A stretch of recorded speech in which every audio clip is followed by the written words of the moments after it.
In 1920, in a small town of Maryland, lived a man named David Proctor. David was a tall man with broad shoulders and a strong frame. He had messy brown hair that often fell over his green eyes. Despite his rugged appearance, David had a kind smile that made people feel comfortable around him. He worked as a blacksmith, crafting tools and horseshoes in his tiny workshop located on the edge of town. David loved his job. The sound of hammer striking metal filled his days, and he enjoyed creating things with his hands. During his free time, he was often found exploring the nearby woods or sitting by the fire, whittling pieces of wood into beautiful shapes. He also had a passion for storytelling, and he would often share tales of adventure and mystery with the neighborhood children who gathered around his shop. One chilly October evening, as the leaves turned vibrant shades of orange and brown, David decided to take a walk in the woods. The air was crisp, and a haunting mist hung low between the trees.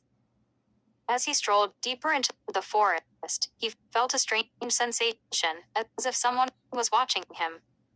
Shaking off the feeling, he continued on, enjoying the calmness of nature. Suddenly, he stumbled upon an old, dilapidated house hidden behind the thick trees. The windows were broken, and the paint was peeling away like dead skin. David felt an unsettling chill run down his spine, but was also filled with curiosity. He had heard stories of this house from the children. They said it was haunted by a lady in white who wandered the halls looking for something she had lost. Driven by a mix of fear and fascination, David approached the house. As he stepped inside, the wooden floor creaked under his weight. Dust filled the air, making him cough. The walls were covered in cobwebs, and the furniture lay forgotten, coated in layers of dust. David took a deep breath and called out, "Hello? Is anyone here?" Silence answered him, and a shiver ran down his back. Just as he turned to leave, he heard a whisper. It sounded like a soft cry, echoing through the empty rooms. David's heart raced. "Who's there?" he shouted, trying to sound brave. But only the whispering responded, growing louder, as if inviting him deeper into the house. Determined to uncover the truth, David ventured further inside. He entered a room filled with dusty portraits, their eyes seeming to follow him. In the center of the room stood an old wooden mirror, cracked and tarnished. As David approached, he noticed that the reflection was not just his own. In the glass, a faint figure appeared, a woman dressed in white, her hair flowing like mist.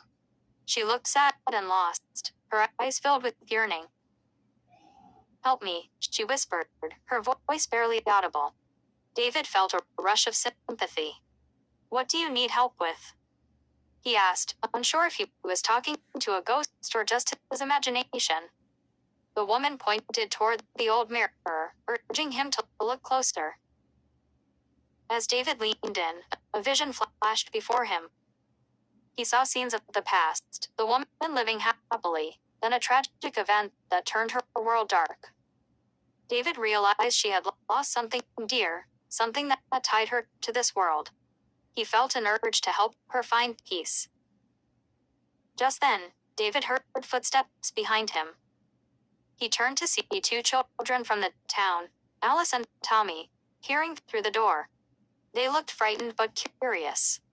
"David, we followed you. We thought you were in trouble," Alice whispered. David took a deep breath and decided to involve them.